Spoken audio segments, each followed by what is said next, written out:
कौन सा PDF reader है? दूसरा है अडोबी वाला। अडोबी तो नहीं है। वेदावेस पे चेक कर सकते हैं। ना इसमें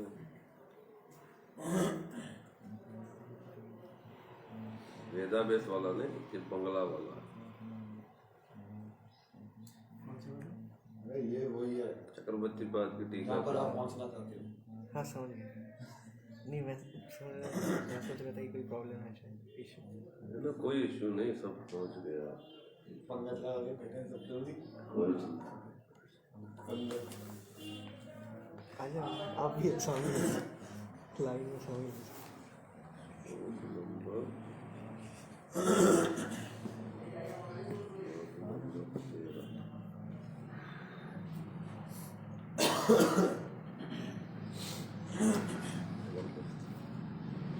श्री प्रहलाद महाराज जी सब आ गए। जोगेश्वर वो आएंगे बाथरूम। वो तो छोड़ो, वो बाथरूम में घंटों तक।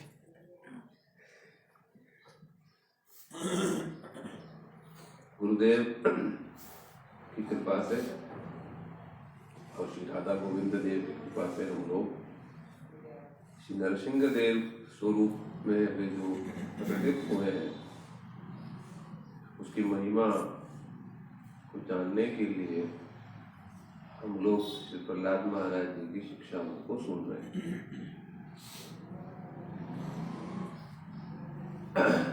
भगवान श्री कृष्ण जो है श्री नरसिंह देव का रूप उन्होंने धारण किया है ना, जो आधा मनुष्य और आधा पशु है। उन्होंने क्या किया? हिरण्यकशिपु को मारा।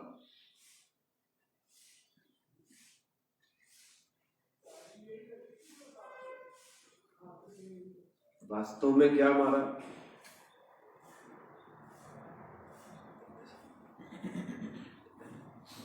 साधक पक्ष में हिरण्य धन कशिपु माने काहू, ये दोनों ही बंधन का जड़ है, या इसे कह लो अज्ञानता का मूल बीज। तो श्री नरसिंह देव ने कृपा करके क्या किया? प्रहलाद हृदय आह्लाद। तो फिर क्या किया? भक्त हृदय भक्त अभिद्य विनाशम, ये नरसिंह देव ने किया। जो उन्होंने प्रत्यक्ष रूप से किया उसको सिर्फ प्रहलाद महाराज जी ने वाणी के रूप में हम साधकों का कर रहे हैं। प्रहलाद महाराज भी क्या कर रहे हैं? यही दो चीज तो काट रहे हैं। धन के प्रति जो पागलपंथिता है, बार बार वही बात कह रहे। फिर कामिनी के प्रति जो मोह है उसको भी काट रहे। इसलिए जब तक इन बातों को हम बार बार नहीं सुनेंगे, जो हमारे मन में जो गलत धारणा बैठी हुई है कि धन से हम सुखी होंगे, भोग वैभव स्त्री सुख भोग से हम सुखी रहेंगे, उसी में सुख है, जब तक ये धारणा खत्म नहीं होगा स्थिरता नहीं है। हम स्थिर रूप से भगवत भजन जो है करने में सक्षम नहीं हो पाएंगे। वो हम चलेंगे तो सही, किंतु बार बार ये जो धारणाएं हैं गलत, ये हमें रास्ता रोक करके हमें पुनः विषयों में प्रवेश कराता रहे। जब इन दोनों अनर्थों से जब हम मुक्त हो जाते हैं तब ये मानने लग जाते हैं कि इनमें कुछ नहीं है, कृष्ण के चरणों में ही सब कुछ है। तब जा करके अनर्थ निवृत्ति होकर के तब स्थिरता पूर्वक निष्ठा रूपी भजन तब संभव होता तो इसलिए प्रहलाद महाराज जी दोनों ही चीज अवलक्षित करके करके देखो। पैसे के लिए तो उन्होंने कहा कि कोनो अर्थ तृष्णा प्राणेभ्योऽपि अईप्सित, ये धन के प्रति जो लालसा है कौन इसको त्यागेगा? ये तो प्राणों से बढ़कर के धन के प्रति लालसा। जहां धन है वहां पत्नी बच्चे कोई नहीं दिखता है। वो भिक्षु गीत 11वें स्कंद में है वहां दिखाया, पत्नी को नहीं देते, पत्नी को तो छोड़ो स्वयं को भी नहीं देते। रोज उसको गिन गिन के मन तसल्ली हो रहा है, और यदि वो बढ़ रहा है तो आनंद है, और यदि घट गया तो फिर तो मतलब नींद नहीं है। नींद वो अल्लाह। तो कहते कोनो अर्थ तृष्णा, ये धन के प्रति जो तृष्णा है। कैसी तृष्णा है? 100 रुपये आया तो 1000 रुपये, 1000 आया तो 10,000 आया, लाख आया तो 2 लाख आया, 2 लाख आया तो करोड़ आया, करोड़ आया तो 10 करोड़ आया। खत्म होने का नाम ही नहीं। इसलिए कह रहे इस धन के प्रति ये जो लालसा कैसे मिटेगी? हाँ, साधु संग में जब हम सुनेंगे कि कनकेर द्वारे सेवहम माधव, धन भगवान की है, इसलिए ये भगवत सेवा में लगेगा, भक्तों की सेवा में लगेगा तो ही धन की शोभा है, तो ही हम इस तृष्णा से, इस आसक्ति से मिट सकते हैं। दूसरा क्या है?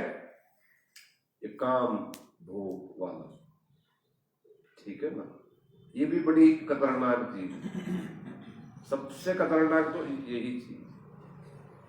इसी को ही प्रहलाद महाराज जी बार बार कह रहे हैं, उपस्थ्यज्ञम बहुमन्यमान। कितना सुंदर शब्द है, और इसमें कितनी गंभीर भाव है। उपस्थ्यज्ञम अर्थात बढ़िया बढ़िया खाना, क्योंकि जितना खाओगे पौष्टिक तभी उतना भोग संभव कर, दोनों रिलेटेड है। तो इसलिए कह रहे हैं उपस्थ्यज्ञम बहुमन्यमान, माने जीवन में इसी को ही अपना सार बनाया हुआ, यही उनका लक्ष्य भी है। एक से भोग तृप्ति नहीं है तो 2 चाहिए, 2 से नहीं तो 10 चाहिए, 10 नहीं तो 1000 चाहिए, तो भी तृप्ति होता नहीं, खत्म ही नहीं होते। और पूरा दिन भोग करने पर भी संतुष्टि नहीं होती। तो कहते क्यों नहीं होता? क्योंकि इन दोनों को ही हम अपना सर्वस्व माने हैं, यही हमारा लक्ष्य माने। धन कमाने का मूल लक्ष्य क्या है? भोग करना, जिस करके स्त्री भोग करना, पुरुषों की, और स्त्रियों के लिए भी वही चीज, दोनों के लिए वही चीज। पुरुष पक्ष में ये सब बातें, किंतु स्त्री के पक्ष में जब बात होगी, जब उनकी परमार्थ की बात होगी, तब क्या है? पुरुषों के प्रति जो उनके मन में जो लालसाएं हैं, तो इसलिए दोनों तरफा ही फिर बंधन है। विशेष करके ये जो है क्या कहते हैं, उपस्थ्यज्ञम बहुमन्यमान, काम सुख को ही सर्वस्व मान बैठे। अच्छा, क्यों माने हैं? कारण क्या है? क्योंकि चारों तरफ से यही पाठ जो है पढ़ाया गया है। शुरू से टीवी खोलो, फोन खोलो, फिल्मों में, इसमें उसमें पढ़ाया, हर जगह यही पाठ पढ़ाया जाता है कि काम भोग ही जीवन की सबसे बड़ी फल है, सार्थक फल। ये नहीं किया तो क्या किया? तो इसलिए जब तक इसका भूत जब तक मन में सवार है, बहुमन्य मान, इसी को वो सब कुछ मानता है, तब तक सेवा भावना कहाँ से जगेगी? तब तक उसको यदि बोलो नाम करो, नाम करेगा नहीं? करेगा तो भी मन नहीं लगेगा। और यदि सेवा के लिए बोलो, नाराज हो जाएगा, टाइम पे नहीं होगी कोई चीज, बार बार मतलब बार बार बुलाना, अरे ये कर दो, अरे वो कर दो, बार बार, क्योंकि बिजी है,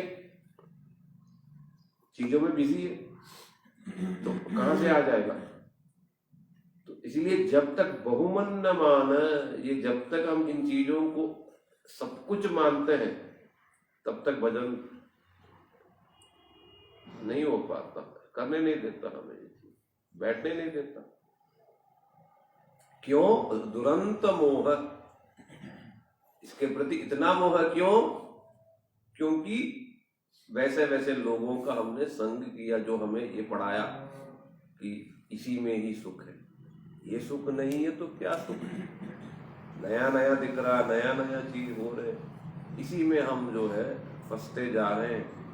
और तो भी हमें क्या है, संतुष्टि नहीं हो।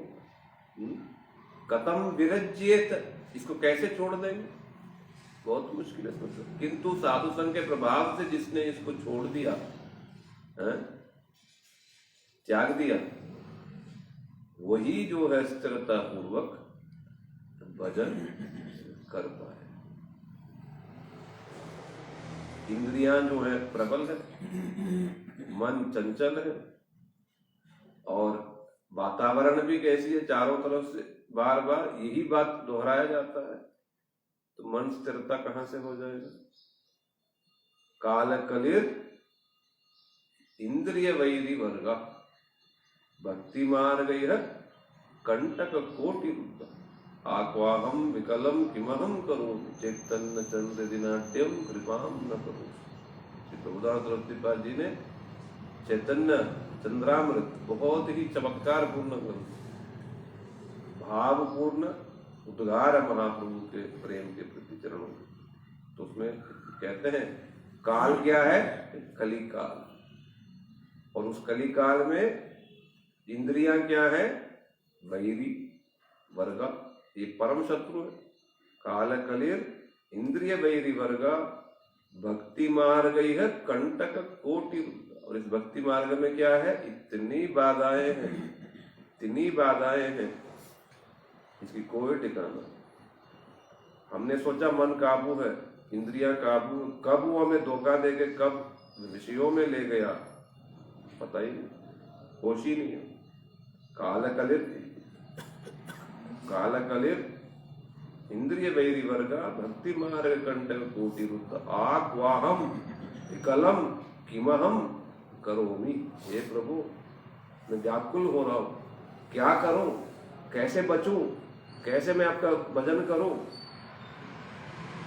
और सब प्रकार का मैंने रोक के देख लिया, नहीं रुक रहा, हो नहीं पा रहा, क्या करो?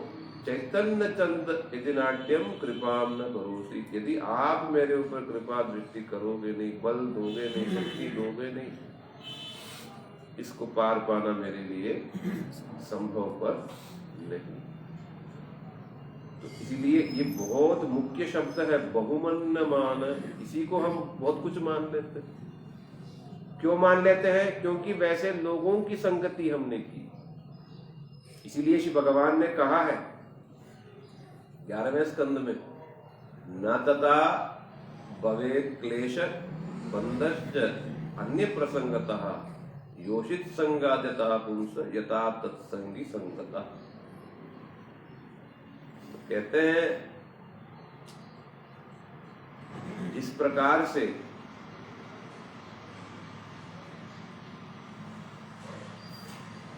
पुरुष के लिए स्त्रियों का, स्त्रियों के लिए पुरुष का, तो विशेष करके पुरुषों के लिए जो स्त्रियों के प्रति जो आसक्ति है, काम भोग की वासना है, यही क्लेश का कारण, क्लेश ही क्लेश।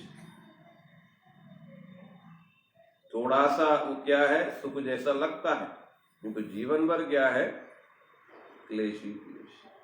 तृणई कूपम इवावृतम, जैसे हाथी को पकड़ने के लिए घास बिछा देते हैं कुएं के ऊपर, और वो लालच में उसको खाते क्या हो जाता है? कुएं में।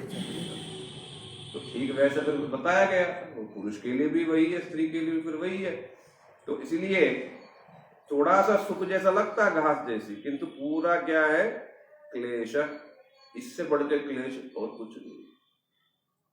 तभी कहते हैं खाके पछताओ।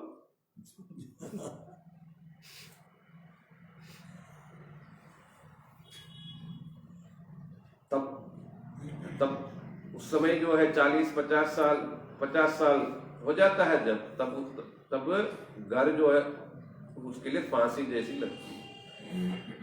कब निकलूंगा यहाँ से, कब छुट्टी, कब मुक्ति मिलेगी, रोता है। कितने लोग ऐसे रोते हैं।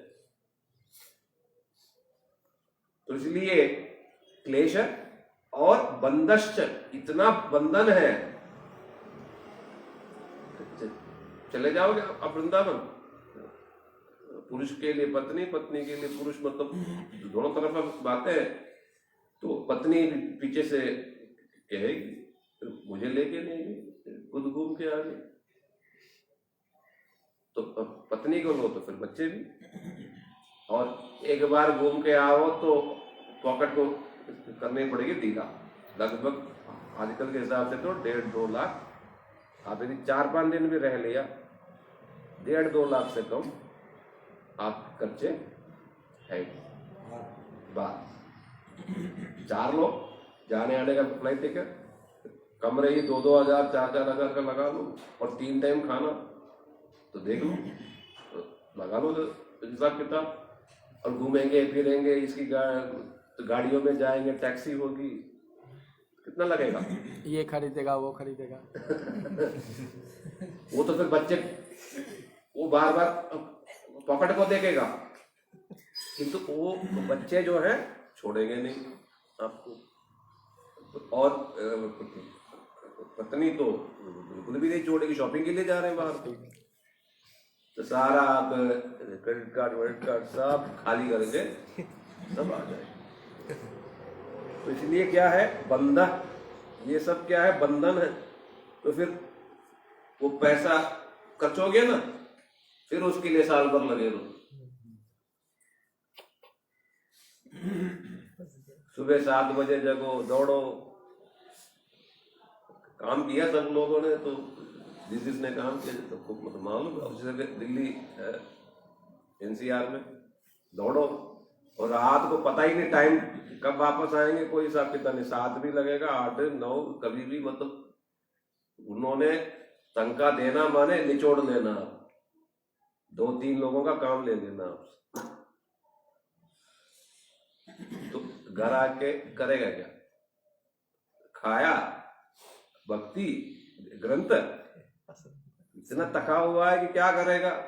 आप बार बार कहते हो पढ़ो पढ़ो पढ़ो, कहां से पढ़ेगा? थोड़ा सा खाया और बस दिमाग उस समय उसका चलता नहीं है। न्यूज खोला, न्यूज देखते देखते देखते ऐसे ही यही जीवन। तो इसलिए कहते हैं जिस प्रकार से योषित संग, जिस प्रकार से स्त्रियों के संग से पुरुष के लिए जो क्लेश और बंधन है, वैसा बंधन इस संसार में दूसरी चीजों से नहीं है। किंतु उन स्त्रियों के संग, मतलब पुरुष के लिए स्त्रियों के संग से इतना नुकसान नहीं है जितना योषित संगी संग। जो पुरुष ये मान लेता है कि स्त्रियों में सुख है, उस दुष्ट व्यक्ति का जो संग से हमें जितना नुकसान है, उतना डायरेक्ट स्त्रियों के संग से नुकसान नहीं। तो वो भी नुकसान तो है ही, किंतु वो जो दुष्ट व्यक्ति क्या करेगा? दिन रात वही चर्चा करता रहेगा, जैसे फिल्मों में, फेसबुक में, सब जगह यही बात। तो बार बार वही सुनते सुनते सुनते सुनते मन में क्या धारणा बैठेगी? ये ठीक ही कह रहा, ये ठीक ही कह रहा, इसी में तो सुख है, इसी में तो सुख है, ये करने से तो सुख है। ऐसा करते करते गलत धारणाएं मन में बैठ जाएगा। ठीक वैसा ही जैसा कृष्ण से हमें इतना भक्ति नहीं होगी, जैसे कृष्ण भक्त के साथ रहोगे तो दिन रात वो कृष्ण के बारे में कहते कहते कहते कहते जिस प्रकार से वो बात सुनते सुनते हमें कृष्ण में मति लगेगी, ठीक वैसे ही स्त्रियों से वैसा नहीं जितना स्त्रियों के चिंतन में जो डूबा हुआ पुरुष वो सबसे खतरनाक है। ये ठाकुर जी कह रहे हैं, न तथा है न तथा भवेत् क्लेश बंधश्च अन्य प्रसंगता योजित संगायता पुरुष तत्संगी संगतः, यानी स्त्रियों के संग में जो दिन रात जो पुरुष रहता है उस दुष्ट व्यक्ति का संग हम यदि करेंगे तो क्या होगा? यही तो हुआ हम लोगों के साथ। तो बच्चे थे तब तो सब ठीक है, कॉलेज जैसे ही थे बस चारों तरफ से यही बात है, यही तो सुख कियो खाओ करो, तभी तो बुद्धि बिगड़ी है। आजकल तो स्कूल से स्टार्ट हो रहा है। तो कौन बिगाड़ रहा बुद्धि? घर वाले तो नहीं बिगाड़ रहे, तो कौन बिगाड़ रहा? Peer pressure. अरे क्या होता बड़ा साधु बनता, इतना दबाव सब चीजों में, खाने पीने लड़कीबाजी में, सब चीजों में वही लड़के ही हमें सबसे ज्यादा लगा, जिसमें कुछ नहीं। कौन कह रहा? प्रहलाद महाराज जी हमें समझा रहे। इसलिए जब तक ये भूत जो सवार है चला नहीं जाएगा, मन स्थिरता पूर्वक भक्ति कर नहीं पाएगा।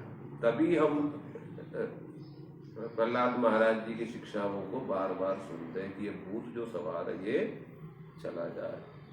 ये जो गलत जो धारणाएं हैं, ना ही स्त्री खराब है ना ही पुरुष खराब है, किंतु मन में जो धारणा है कि ये भोग के वस्तु हैं वो धारणा गलत है। प्रहलाद महाराज जी हमको ये सब चीज समझा रहे।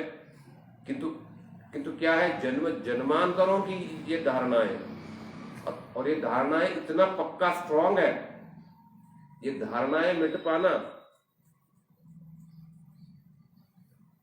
बहुत मुश्किल है बहुत मुश्किल है ना। तो इसीलिए हम लोग श्री नरसिंह देव से प्रार्थना, जब तक वो नाखून से ऐसा फाड़ नहीं देंगे इस चीज को, ये अज्ञानता नहीं जा सकता। और जैसे ही ये अज्ञानता गया तो क्या होगा? आत्मस्वरूप का प्रकाश होगा, तब जाकर के सर्व उपाधि विनिर्मुक्तम तत्परत्वेन निर्मलम ऋषिकेन ऋषिकेश सेवनम भक्तिरुच्यते। तब जाकर के शुद्ध रूप से नाम, शुद्ध रूप से भक्ति, शुद्ध रूप से सेवा, उस व्यक्ति को बार बार बुलाना नहीं पड़ेगा। भोग लगाओ, रसोई बनाओ, अरे रोटी बना दो,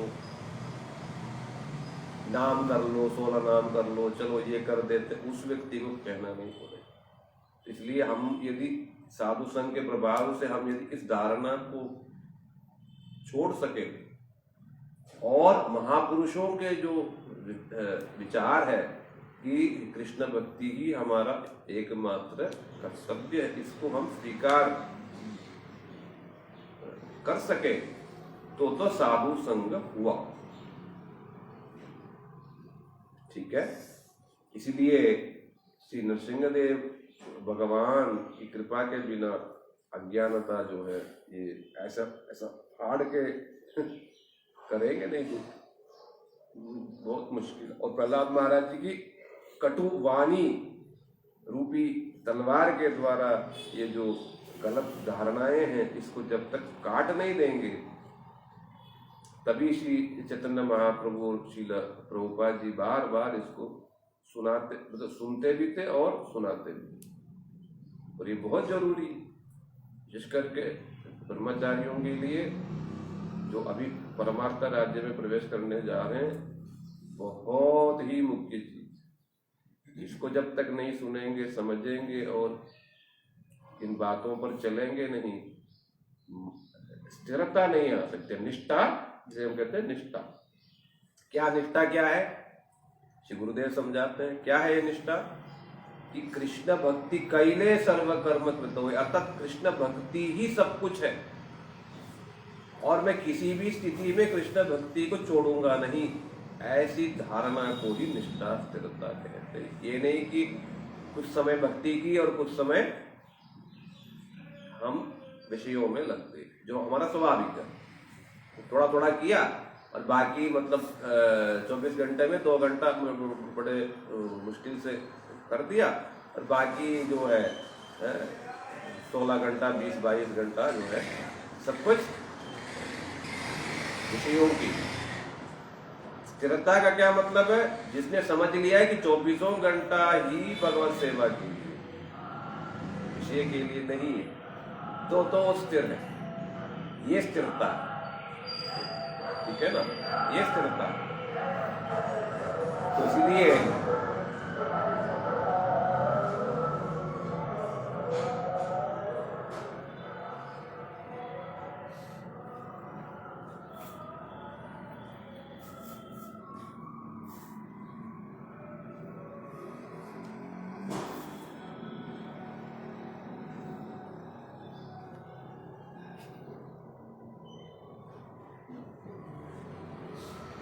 हम लोगों ने सुना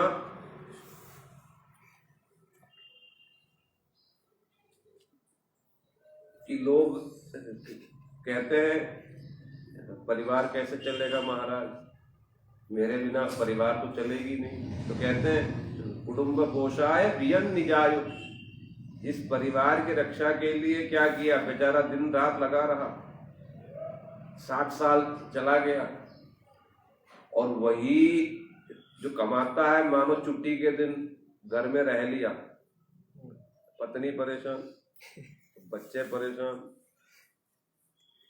आज क्यों छुट्टी है, चले जाते क्योंकि दिमाग खा जाते। तो जिनके लिए आप सोच रहे हो मेरे बिना रहने, वही लोग ही तो तुमको कह रहे हैं ना कि परेशान होंगे। तो अब किसके लिए क्या कर क्या रहे हैं हम? ये केवल गलत धारणाएं हम लोगों ने बिठा रखी। तभी कह रहे हैं जिस कुटुंब के लिए तुमने मेहनत किया और अपने जीवन बहुमूल्य जीवन आयु को तुमने खर्च किया, वेस्ट किया,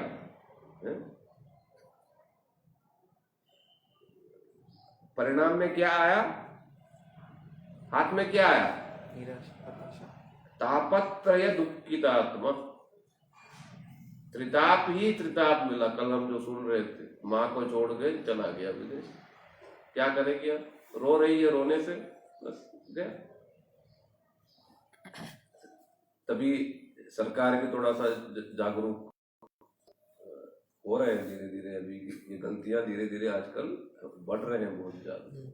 सम्मान नहीं, किसी को मानना नहीं, मैं मेरा बस, इसके अलावा कोई दिखता ही नहीं किसी को, कुछ सेवा भावना ही नहीं रहती।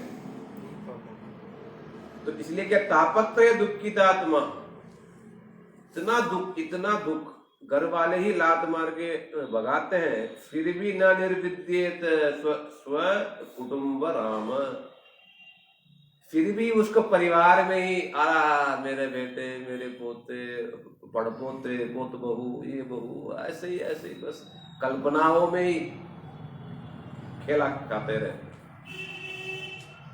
फिर दिन रात वही बातें, ये ठीक नहीं, उसने मेरे पास आया नहीं, बहू पूछी नहीं, सेवा किया नहीं, ऐसे ही बस बड़बड़ाते हुए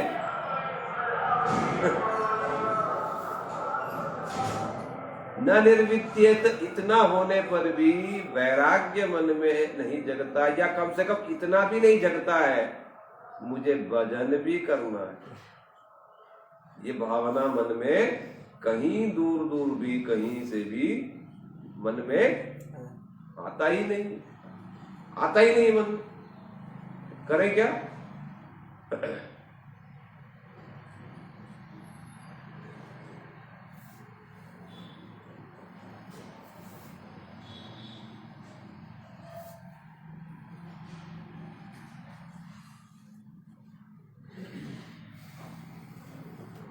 इसके बाद कहते हैं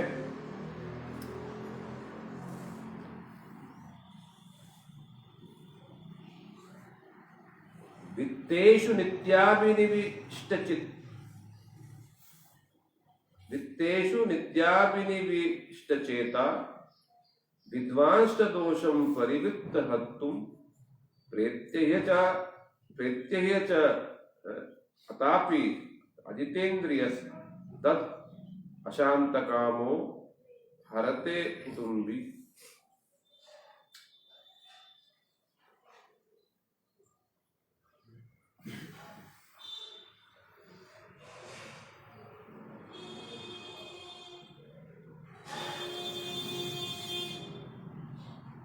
तो कहते हैं कि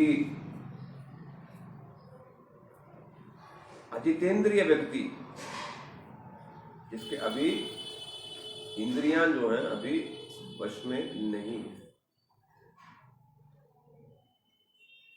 वित्तेषु नित्याभिनिविष्ट चेता, परिवार का पालन पोषण कर रहा है और परिवार वाले परेशान कर रहे हैं, स्कूल फीस भरने, आजकल तो स्कूल फीस ही कितना है, 1 लाख मतलब 1 लाख तो मतलब कुछ भी नहीं है, वो तो केवल फीस हो गया, फिर कपड़े, मतलब वो लगाते रहते हैं कुछ ना कुछ एक्टिविटीज कर, कभी टूर ले जाते हैं तो कभी कपड़ा, कभी कुछ कभी कुछ कभी कुछ। तो घर वाले यदि इतना परेशान करेंगे कहाँ से लाएगा पैसा? तो कहते हैं जब घर वाले करते हैं और स्वयं भी कहा है दिन रात पैसे पर भी नित्याभिनिविष्ट चेता, पैसे पर ही क्या है मन जो है दिन रात पैसा पैसा पैसा पैसा पैसा। ये जीवन की स्थिति है। जब कोई पैसा कमाने की जब जिम्मेदारी नहीं है यौवन में, तब केवल स्त्री की चिंता, पुरुष की काम वासना, और जैसे ही उसको भोग लिया फिर जिम्मेदारी आ गई, फिर क्या चिंता? धन धन धन, शादी कैसे होगी, स्कूल कैसे जाएंगे, उसका कैसे होगा, ट्रीटमेंट, आजकल मेडिकल ट्रीटमेंट ही 5-5, 10-10 लाख, कोरोना में जो गया उसको सारा निचोड़ लिया, 2-2.5 लाख 3 लाख निचोड़ के रख दिया सब, और वो कभी ठीक होता ही नहीं फिर उसके बाद। तो इतना पैसा कहाँ से आएगा? सोचेगा नहीं क्या? जरूर सोचेगा, सोचते सोचते पागल हो जाए। तो कहते नित्याभिनिविष्ट चेता, निरंतर मुनि धनों का ही चिंतन करते करते जब धन कमा नहीं पा रहा, नहीं कमा पा रहा, तो क्या करेगा? विद्वांश्च दोषम परवित्त हर्तु, तब मन में ख्याल आता है मैं कमाऊंगा, मतलब मैं कमाऊंगा चीजें तो कभी भी पूर्ति हो नहीं सकता। तो फिर देखता है बड़े बड़े लोग चोरी कर रहे हैं, टैक्स चोरी कर रहे हैं, वो चोरी कर रहे हैं, वो कर रहे हैं, 2 नंबरी कर रहे हैं, इसका पैसा लूट रहे हैं, मैं भी क्यों ना करूं। अच्छा, जानता है कि चोरी करने का अंजाम क्या है, प्रेत्य इह, यहां पकड़ा गया तो राजदंड मिलेगा, मरेगा तो जरूर नरक में मिलेगा। ये भागवतम में भी सब जगह है, धन चोरी करना, सोना चोरी करना, चावल, मतलब भयंकर भयंकर चीजें, चावल चोरी किया वो चूहा बनेगा। मनुसंहिता में और शास्त्रों में बड़ा, मतलब इसे कहते हैं कर्म विपाक, क्या गलती किया तो उसका क्या परिणाम उसको मिलेगा, ये सब विवरण है सारा सब कुछ। तेल चोरी किया तो क्या होगा, ये किया तो वो क्या होगा, झूठ बोला, जो बात पर झूठ बोलते हैं क्या होगा उसका, वो सब विवरण है सारा सब। मुंह पे झूठ रहता है तो उस व्यक्ति का क्या होगा फिर? जबकि वेदों की बात है, सत्यम वद धर्मम चर, सत्य को ही हमने सत्यानाश कर दिया। तो क्या होगा फिर उसके बाद?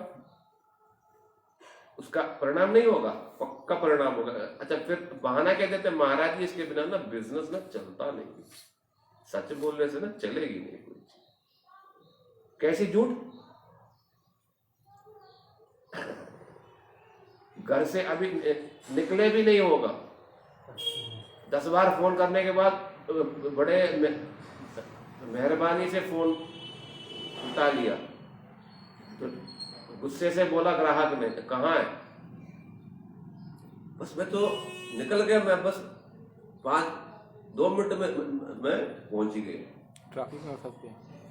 और 2 मिनट जो है 2.5 घंटा लग जाता है। क्या हो गया? एक्सीडेंट हो गया। ये झूठ पे झूठ पे झूठ पे झूठ पे, तो 100 झूठ पे झूठ। स्कूल में भी झूठ बोलना सिखाते, बोला आज होमवर्क इतनी क्यों नहीं लाए, बोला मम्मी बीमार थी, पापा बीमार थे। ये सबसे अच्छा बहाना था लूज मोशन पर। पेट दर्द।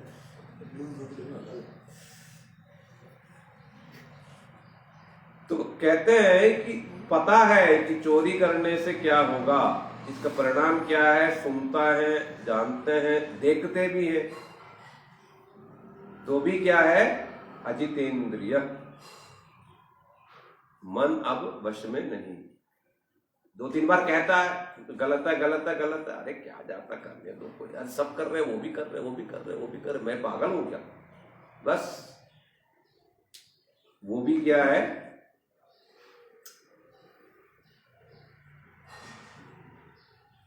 वो भी जो है इस प्रकार मन को मनाते हुए अशांत कामों, कामना अब पूर्ति, अर्थात मानो 100 रुपए चोरी किया, ये नहीं कि पेट भर गया,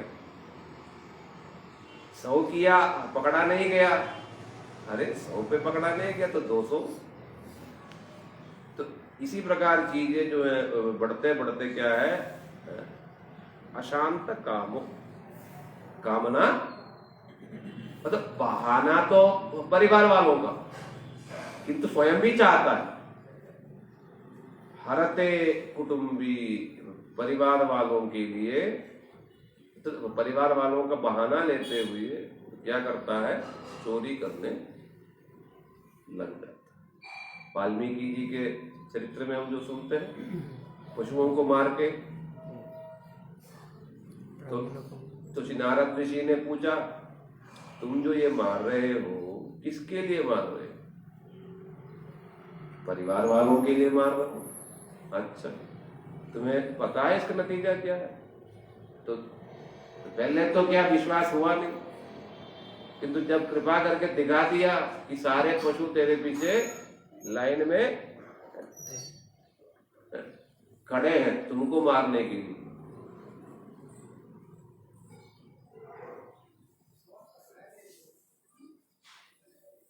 तुमको मारने के लिए सबके सब क्या है, लाइन पे खड़े, तब तो डर गया। तूने कहा तू किसके लिए मारा? परिवार के लिए मारा। तो तुम्हारा इस पाप को परिवार वाले ले लेंगे? ले लेंगे। जाओ पूछ के आओ। घर में गए तो क्या जवाब क्या मिला?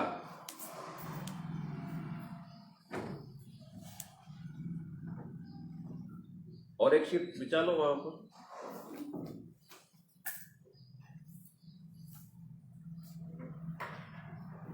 घर में गए तो क्या जवाब मिला? बूढ़े माता पिता ने कहा, भाई तुम क्या काम करते हो हमें नहीं पता, तुम्हारा कर्तव्य है हमें पालन पोषण करना। पत्नी से पूछा, मैं घर के कामों में लगी हूं,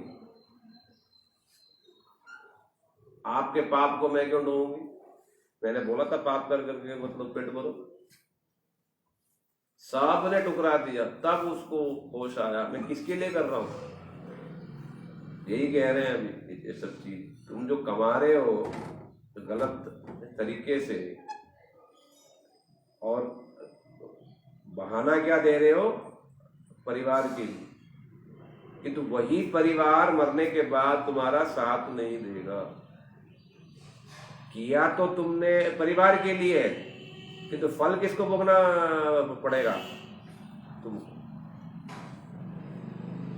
तब जाकर के जब उसको लेके जाते हैं यमदूतगण, तब उसको सुनाते हैं, देख तू किसके लिए किया, वही परिवार तुम्हारे शरीर को फेंक के जला के वापस आ। तब वो रोता है, मैंने किसके लिए किया, वही पत्नी भूल गई, वही बच्चे क्या 2 दिन हुआ नहीं, संपत्ति के लिए लड़ाई शुरू।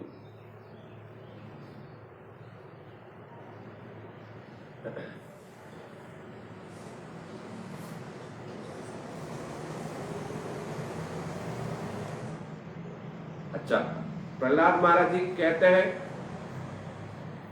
चलो ये बात तो चलो एक अज्ञानी व्यक्ति के लिए संभव, ज्ञानी व्यक्ति तो कम से कम समझता होगा चीजों को। तो कहते हैं विद्वान अपि तम दनुजा कुटुंबम उष्णस्वलोकाय न कल्पते वै यः स्वीय पारक्य विभिन्न भावस्तम प्रपद्येत यथा विमूढ़।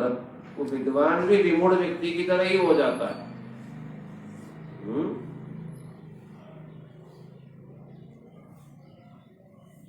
वो विद्वान भी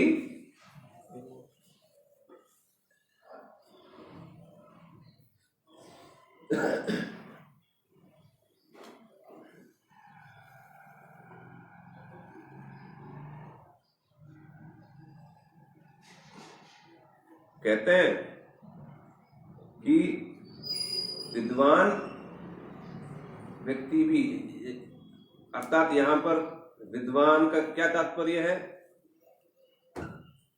पूरा भागवत सुना देगा, श्लोक सब रटा पड़ा है और सब कुछ, सब तत्व भी बोल देगा, ठीक है ना, किंतु उसमें अभी प्रतिष्ठित नहीं है, यानी पालन उस पर अभी प्रतिष्ठित नहीं।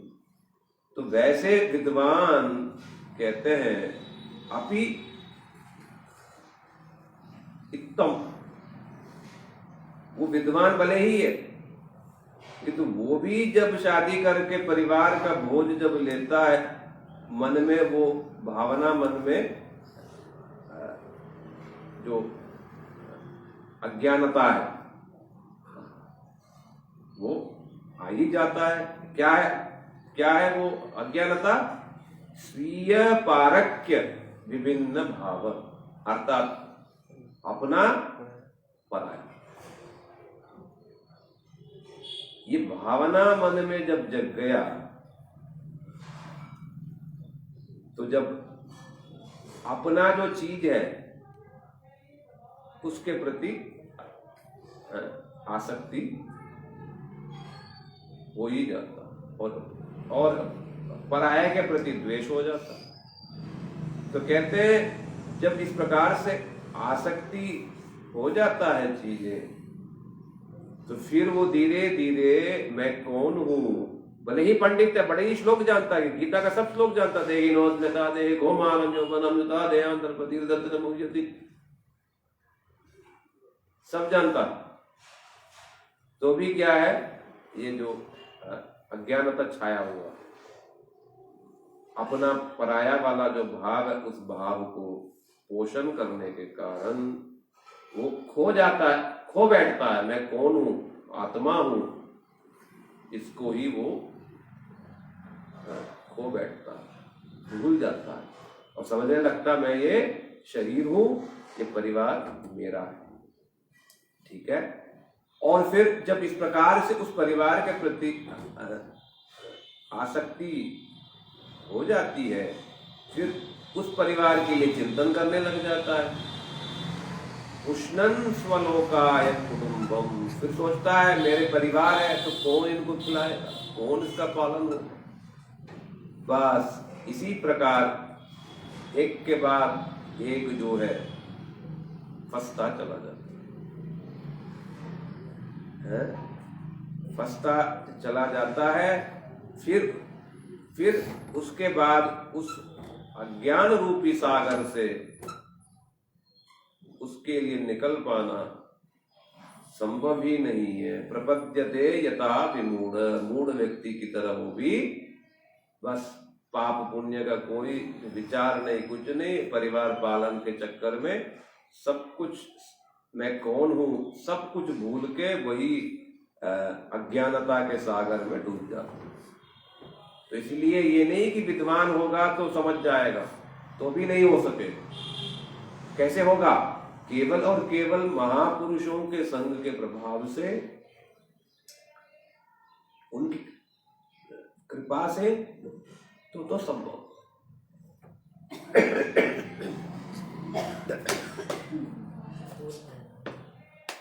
इसको धीरे सब होना ही नहीं चाहिए।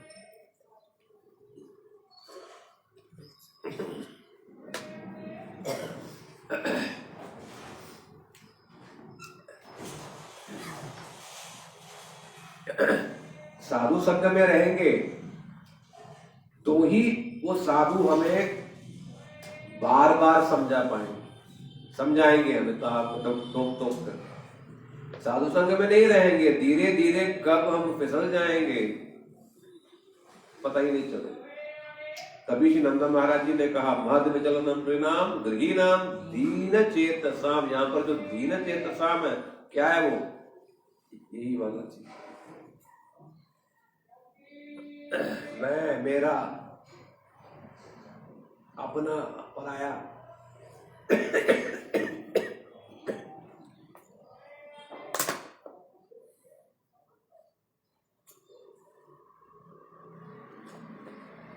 तो ये जो अज्ञानता है, यही फिर हमें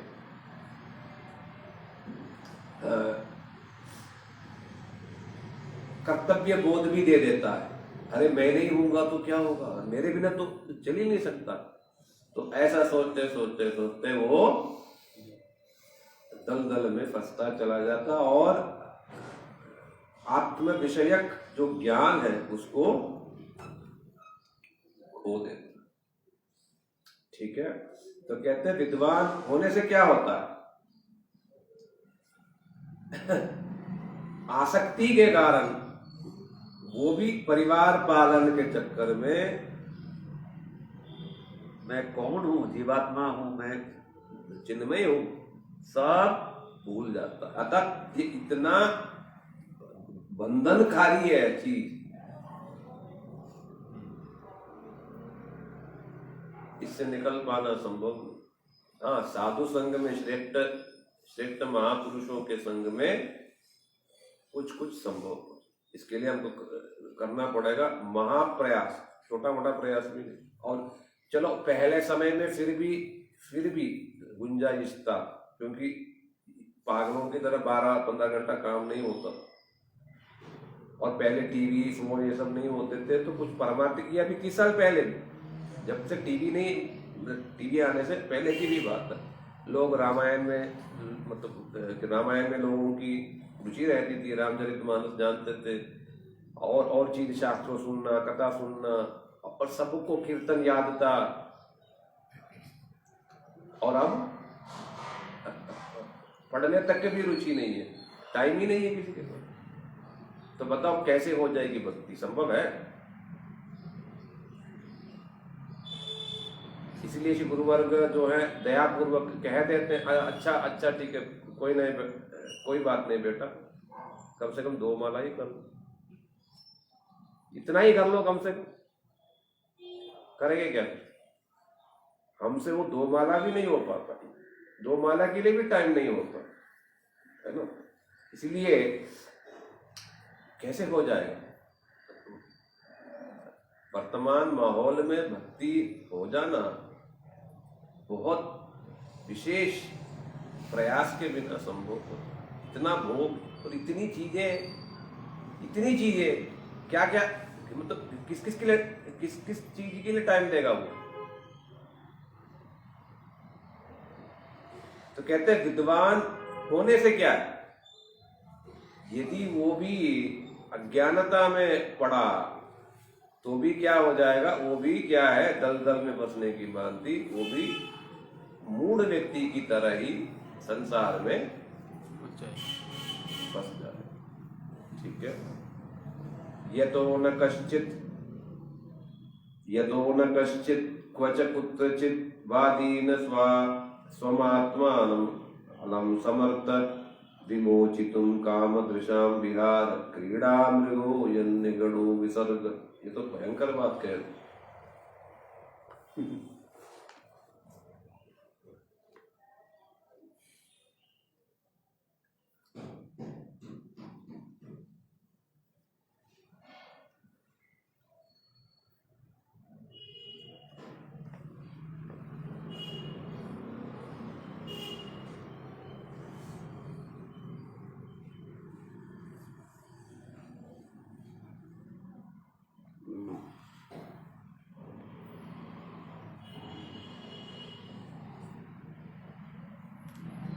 क्या बात कह दी प्रहलाद जी ने। यतो न कश्चित क्वचन कुत्रचित वा, अर्थात किसी ने भी आज तक, कश्चित किसी ने भी, क्वचन कहीं भी, कुत्रचित किसी भी प्रकार से, क्या स्वयं को इस बंधन से विमोचितुम अलम समर्थ, किसी ने आज तक आत्मा को इस बंधन से छुड़ा नहीं पाया। संभव ही नहीं,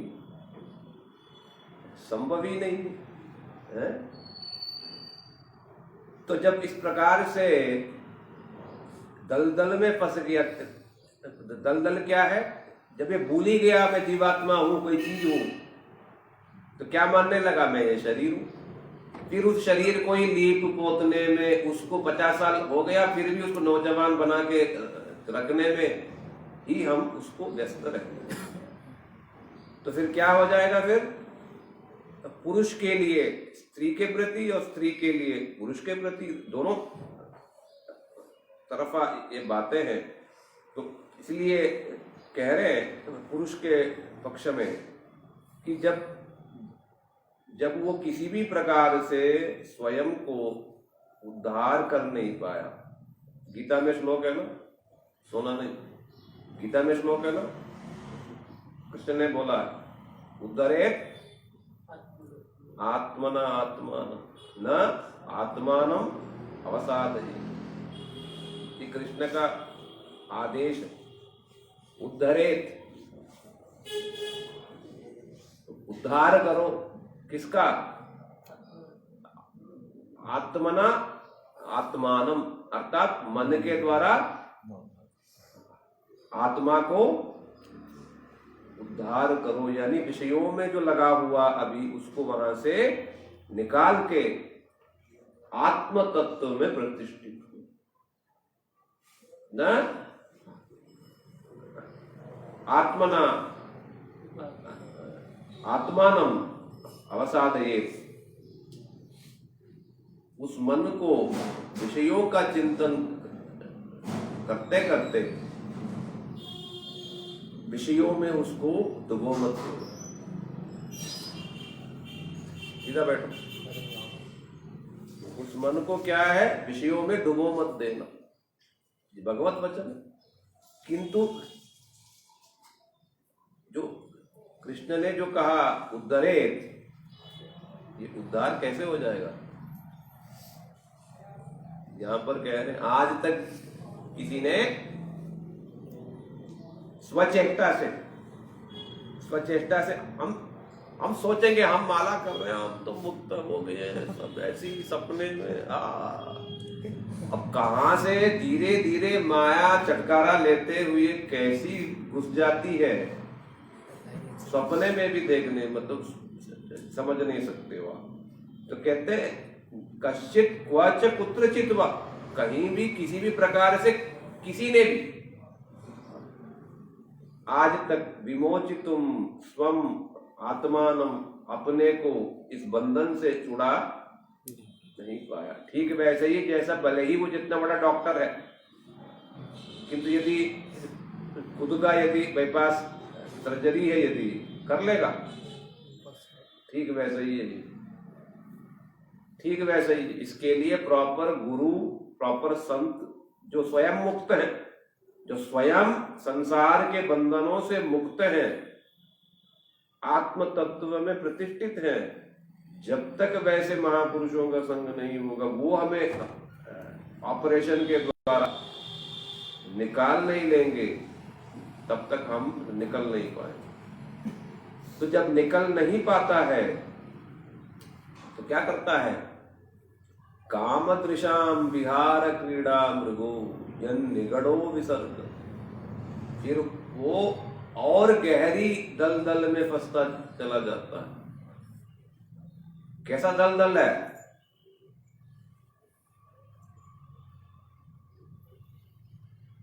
बड़े कठोर वचन। कामदृशाम विहार क्रीड़ा मृगो, ये दोनों तरफा है, पुरुष के लिए स्त्री के प्रति और स्त्री का पुरुष के प्रति। तो कह रहे हैं कि वो कामदृशाम अर्थात काम भावना से इतना वो पागल हो जाता है, फिर विहार क्रीड़ा मृगो अर्थात वो पत्नी जैसा जैसा या वो स्त्री जैसा जैसा नचाती है। कैसा नचाती है? क्रीड़ा मृग माने जैसा पहले समय में होता था ये सब चीजें। आजकल तो क्या है, आजकल तो दूसरी चीज आ गई। क्रीड़ा मृग हो गया आजकल फोन हो गया। किंतु पहले क्या होता था, पशु पक्षी रखते थे, तो क्रीड़ा मृग माने जैसे हिरन है, पहले रखते थे राजमहलों में, इसमें उसमें। उसको बांध के भी रखते रस्सी से, उसको फिर नचाते, जैसा जैसा वो बोलते, नाचता कूदता चलता मिलता। तो ठीक वैसे ही जैसा उस स्त्री के क्रीड़ा मृग है यानी पालित पशु है, ठीक वैसे ही ये पुरुष भी क्या हो जाता है? विहार क्रीड़ा मृगो यानी मौज मस्ती के पालित पशु बन जाता।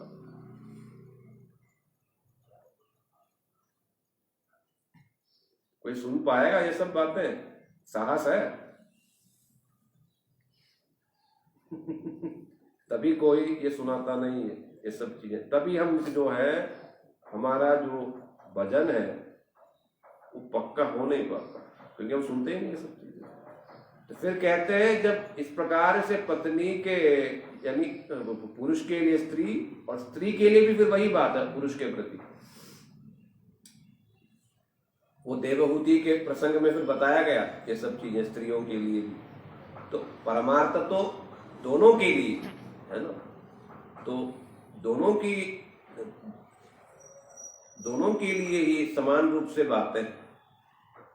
तो भी यहाँ पर पुरुष की दृष्टिकोण से फिर बताया गया चीजें। तो इसलिए कह रहे हैं कि विहार क्रीड़ा मृगो, जब इस प्रकार से अपना वश चलता, कहने का तात्पर्य क्या है? शादी के बाद अपना वश चलता नहीं। यदि समझ नहीं आता है करके देखो।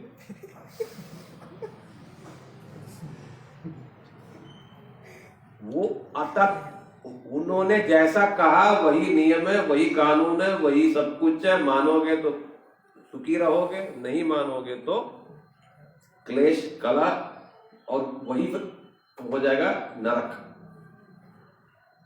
तो कहते हैं यन निगड़ो विसर्ग, और ये जो बंधन है ये उल्टा बढ़ता चला जाता है। फिर उस स्त्री से फिर बच्चे होंगे, उन बच्चों का फिर और बंधन, फिर बच्चों के भी और रिश्तेदार, ये वो तरह, ये सिलसिला जो है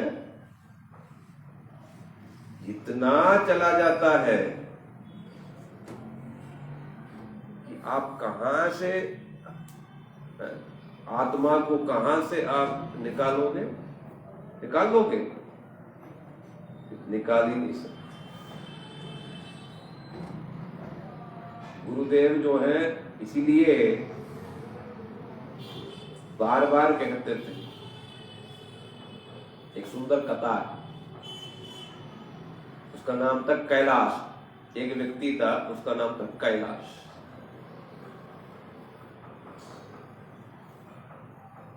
उसकी भी यहां बताया गया जो हालत है वैसी ही हालत, परिवार, कमाना और पत्नी, प्यारी पत्नी, बच्चे, बस सीधे खो गया। जीवन क्या है, कितना दिन बचा है, लक्ष्य क्या है, वो सब भूल गए, कोई कभी साधुसंग किया ही नहीं। तो किसी दिन नारद ऋषि, किसी सौभाग्यवश नारद ऋषि कैलाश के पास आ गए। कैलाश से कहा कि कैलाश, तो कब तक इस संसार में फंसा रहेगा, भजन कर लो थोड़ा सा। नहीं, मेरे मन में लालसा तो है, मैं भजन करूं, बस थोड़ी अभी जिम्मेदारी,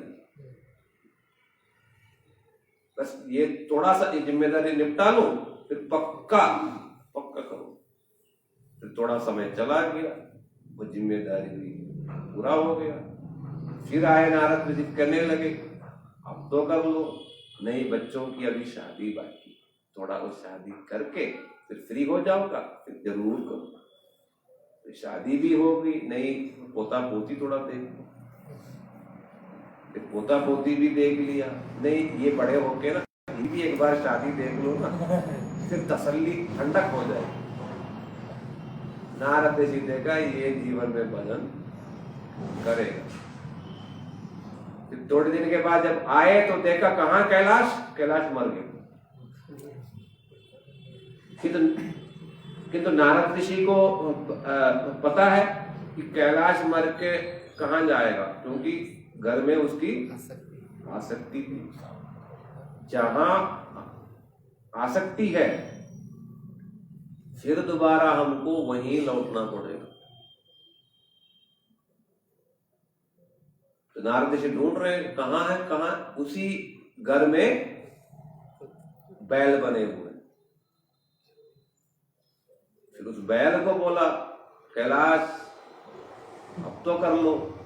नहीं, मेरे बिना खेती, मेरे बिना ये सब नहीं होगा, मैं नहीं होऊंगा तो कौन करेगा। तो बैल से फिर बन गए कुत्ता, नहीं मैं रखवाली कर रहा हूं। ऐसे ऐसे बहाने पे बहाना दिए जा रहे, फिर लास्ट में बने सांप।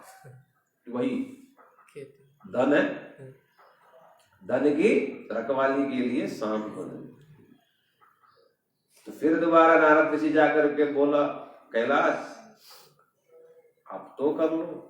नहीं, ये धन है, ये बच्चे लोग ना लापरवाह हैं, चले जाते हैं, कौन देखेगा इसकी। नारद ऋषि तो तू ना सीधा तू बात नहीं माने। जब तक डंडा ना वो पड़े ना, माया का डंडा ना पड़े, जीवन में कष्ट ना आए, दुख ना, ये दुख उल्टा हमारे लिए वरदान। जब तक कष्ट ना आए, हम परमार्थ की तरफ हम कभी मुड़ते ही नहीं, है संभव ही नहीं। जब संसार में सुखी है तो इसको छोड़ के कौन जाएगा। जब यहाँ कष्ट होगा तब तो समझ आएगा कि यहाँ कुछ नहीं है, नहीं तो समझ में भी नहीं आएगा। तब नारद ऋषि ने क्या किया, उनके ही बच्चों के पास गए और शिकायत कर दी, नीचे ना धन है खूब, किंतु उस धन के रखवाला ये दुष्ट सर्प जो है कर रहा है। तो कैसे वो धन को कैसे ले, जब तक उस सर्प को पीट के दुरुस्त कर नहीं दोगे और मार नहीं दोगे उसको, तब तक वो धन आपको मिलेगा नहीं। अच्छा, तो गए लाठी लेके, खूब धन दिए, उसकी कमान क्या सब टूट गया, सब तोड़ गया। तब फिर नारद ऋषि आए, बोला कि अब तो कर लोगे भजन। हाँ गुरुदेव, आपने ठीक कहा, जिनके लिए किया वही मुझे कमर तोड़ दिया। तो ये हालत है। तो प्रहलाद महाराज जी वही कह रहे हैं कि इतना फंस जाओगे, यन निगड़ो विसर्ग, ये बंधन है, ये जंजीर है, इतनी अतत, ये कैसी जंजीर है ये? बाहर से मतलब थोड़ी ना जंजीर लगा हुआ है, कुछ तो लगा नहीं है, बिना लगाए ही जंजीर है। ये सब कितना कमाल की बात है, बताओ। जेल में कैदियों की तरह वो सब लगा तो है नहीं, कुछ है ही नहीं, तो भी ये कैसा जंजीर है कि मतलब इसमें फंस के आदमी निकल ही नहीं पाता। क्या बंधन है भैया? तो कहते यन निगड़ो विसर्ग, ये जो आसक्ति है इतनी गहरी है चीजें इसमें, ये बिना रस्सी के ही रस्सी का काम। निगड़ो माने बड़ी गहराई से, बड़ी गहरी बंधन, और ये जन्म जन्मांतरों में भी इसको छोड़ा नहीं जा सकता, संभव ही नहीं। बड़ी कठिन चीज है, बहुत मुश्किल चीज। उस स्थिति में से निकल कैसे जाएगा? निकल ही नहीं सकता। तभी जो है भगवान ने तभी 4 आश्रम तभी उन्होंने फिर बनाया कि कभी ना कभी तो निकलो। गृहस्थ के बाद उन्होंने वानप्रस्थ भी बनाया, वानप्रस्थ के बाद सन्यास भी बनाया कि तुम निकलो और निकल के मैं कौन हूं, आत्मा हूं कि शरीर हूं कि क्या हूं, इसको समझो। इसीलिए उन्होंने सन्यास, आश्रम, वानप्रस्थ सब कुछ बनाया। किंतु आजकल की क्या स्थिति है? मरते दम तक भी गृहस्थ ही है। पत्नी के बिना कोई काम ही नहीं होता, ना कपड़ा धो पाते, ना खा पाते, चाय भी नहीं बनता, कुछ काम नहीं होता, करेगा क्या? तो वो सोचता है मैं छोड़ के जाऊंगा, मेरे कपड़ा कौन धोएगा, खाना कौन देगा? ये डर से ही नहीं जाता कोई। तो इसलिए कहते हैं कि ये जो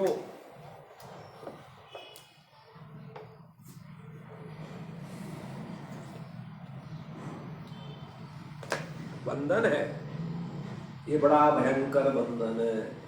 जो समझा रहे हैं, जो बच्चों ने कहा पहले हम भोग लेंगे बाद में निकल जाएंगे, हम कर लेंगे मतलब वजन बुढ़ापे में, कहते हैं उल्टा बुढ़ापे में और ज्यादा फंस जाता है। तब शुरू में तो केवल पत्नी है, फिर बाद में बच्चे हो जाते, फिर बाद में क्या हो जाता है? बच्चों के शादी, फिर बहू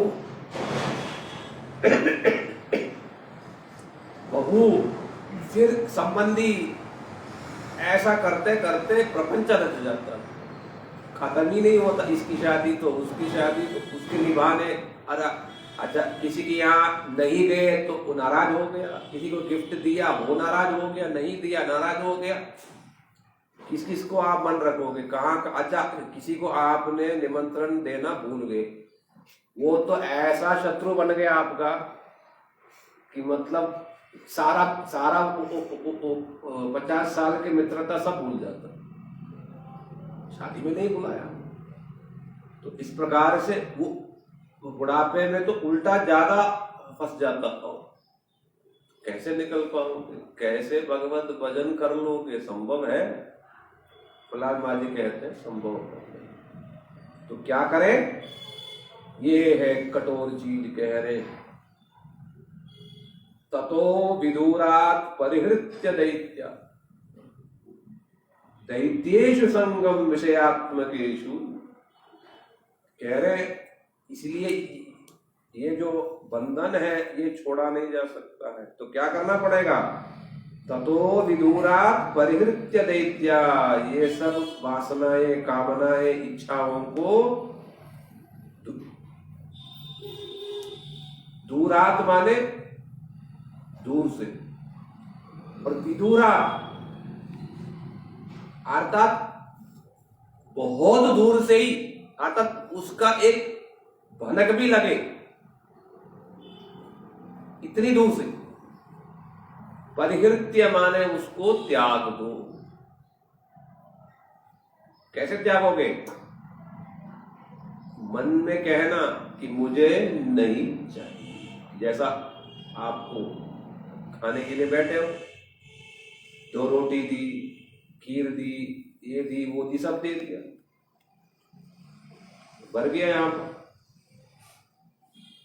उसके बाद जो है बड़ी सुंदर घेवर, जयपुर के फेमस घेवर ले आए। यहाँ बड़े अच्छे घेवर बनते, ब्रज से भी, ब्रज में भी इतना बढ़िया घेवर नहीं बन पाता जैसा यहाँ बनता है। घेवर ले आओ, भी बड़े घी में मला हुआ, ऐसा इतना मोटा ताजा, खाओगे यहां तक है, भर गया आपका पेट, तो क्या कहोगे? और है? और नहीं, क्या और नहीं हो सकता, आवाज में दम नहीं, और नहीं हो सकता, और नहीं चाहिए, नहीं चाहिए। न नाकपृष्टम ना पारमेत्यम। जब तक ये, अच्छा वो कहेगा मुझे नहीं चाहिए, नहीं नहीं नहीं नहीं, ऐसा 4 बार 5 बार पूछेंगे कि तो आप यदि लगे रहे नहीं नहीं नहीं, तो फिर क्या कहेगा? शायद इसका पेट भर गया, पीछे हो गया। ठीक वैसे ही हम भी यदि इस प्रकार प्रयास करें कि नहीं, तभी ये जाएगा, नहीं तो नहीं जा सकता। परिहृत्य विदूरात्, दूर से ही इसको त्यागना पड़ेगा। इसको वासनाओं, कामनाओं,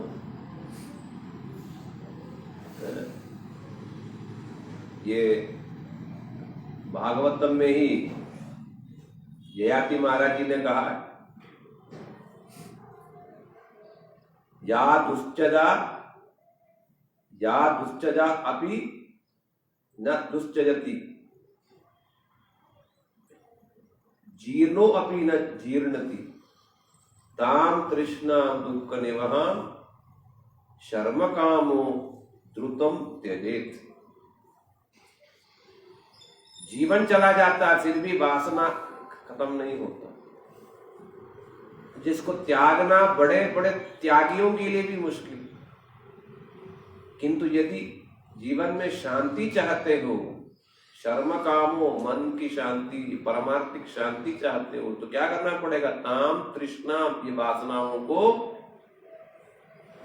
द्रुतम, जल्दी से जल्दी त्यजेत, त्यागना पड़ेगा कि मुझे नहीं चाहिए।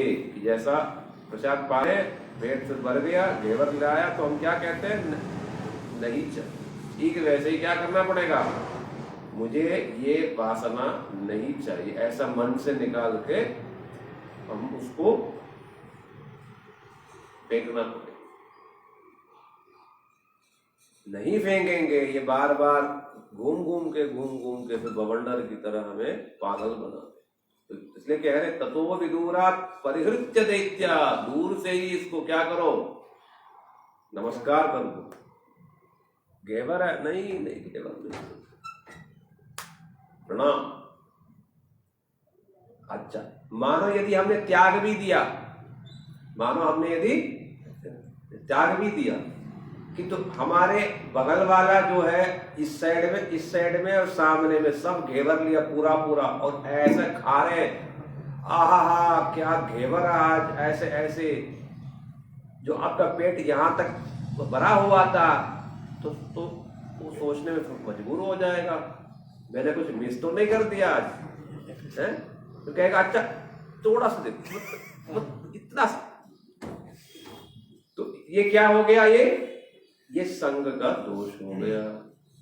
इसीलिए कह रहे तुम भले त्याग तो दोगे, किंतु यदि संग दोष को नहीं तो त्यागोगे, फिर दोबारा ये आपको पकड़ ले। दैत्येषु संगम विषयात्मकेषु, केवल उस वासनाओं को नहीं त्यागना है, तो उन वासनाओं के साथ साथ ये दुस्संग को भी त्यागना पड़ेगा। कौन से? दैत्यों का। कैसे दैत्य? विषयात्मका नाम, सुबह से लेके रात तक केवल और केवल विषयों का ही चिंतन। क्या पिए, क्या खाएं, कैसे भोग करें, क्या पहने, यही चिंता पूरी दिन का। तो विचार करो, हम सारे लोग क्या दैत्य ही? सब दैत्य हैं, असुर है सबके सब। सब देखती है, न भगवान को मानते हैं, न भक्ति को मानते हैं, न भजन को मानते हैं, सुबह से लेकर रात तक केवल और केवल भोगों में लगे। तो फिर क्या करो? संग को छोड़ो, इन वासनाओं को छोड़ो, क्या करो? उपेत नारायणम आदिदेवम, वही मूल पुरुष नारायण, नारायण का आश्रय लो, उनका भजन करो। समुक्त संगे ईशितो अपवर्ग, और वो हमें इन सब बंधनों से निकाल के हमें मुक्ति के रास्ते में, यानी भगवान के चरणार बिंदु की सेवा की पद्धति में हमें लगा दे। यही जीवन का लक्ष्य है। यदि ये लक्ष्य नहीं है फिर वो मनुष्य भी पशु ही है, खाया पिया बस। कितने लोग मर रहे, कितने मर रहे, जयपुर में ही कितने मर रहे, क्या लगा था ना? क्यों? उन्होंने क्या किया? क्या किया उन्होंने? जन्म लिया, पढ़ा, शादी किया, बच्चे किए, परिवार का ही सोचते सोचते परिवार वालों ने लात भी मार दी तो भी नहीं छोड़ा। बड़ी निष्ठा है परिवार की। और वही परिवार वाले जो है इसको कई बार मार देते हैं, विष भी दे देते हैं, या वैसे ही पटक देते हैं। ऐसे रोते बिलखते बिलखते प्राण छूट जाता है, फिर भी परिवार के प्रति आसक्ति नहीं छूटती है, और बस रोते बिलखते बिलखते मर जाता है। और जब मर जाता उस लाश को फेंक के आ जाते हैं। इस प्रकार से न जाने कितने लोग हैं, उनसे हमें क्या लेना देना? या उन्होंने जगत के लिए किया ही क्या? क्या कर दिया उन्होंने जरा से? ये भी कोई जीवन है? ये भी कोई जीवन है? खाना पीना सोना उठना। तो इसलिए कह रहे वैसे जीवन न जी करके क्या करो? भगवत भजन करो। यही हमारा जीवन का लक्ष्य है। ज्यादातर लोगों को जीवन का क्या लक्ष्य है नहीं पता, बस पशुओं की तरह ही जी रहे। ठीक है, इसलिए श्री प्रहलाद महाराज जी यदि कृपा करके हमें ये सब चीज नहीं समझाएंगे, कौन समझाएगा? स्कूल, फोन, न्यूज वाले, यहां तक भी माता पिता भी नहीं कहते हैं, ज्यादा डरते हैं कि कहीं साधु ना बन जाए।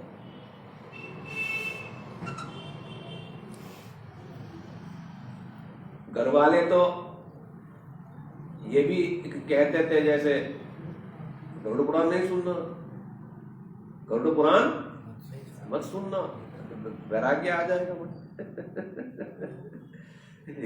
महाभारत में थोड़ा लड़ाई होती, छोड़ देगा, वो कर देगा। जब ये सब बात सुनाएंगे नहीं तो सत्य क्या है समझेगा क्या? फिर उसके बाद नहीं तो क्या हो रहा है? आजकल की तरह शादी जबरदस्ती करा दी, लड़की का पसंद नहीं, लड़के का पसंद नहीं, दोनों में क्लेश, कलह, लड़ाई, डाइवर्स, चिक चिक चिक पिक पिक पिक, ये वो। फिर माता पिता भी फिर परेशान, सहन शक्ति नहीं, सेवा भावना नहीं, कि किसी को किसी की बात सुननी भी नहीं,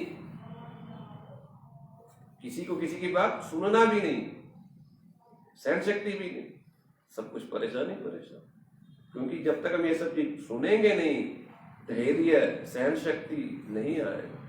और यदि ये सब सुन करके भगवत भजन करने लगे, फिर गृहस्थाश्रम में गए तो बच सकते हैं। यदि साधु संग में रहे और भजन के लिए समय निकालते रहे तो हम बच सकते हैं।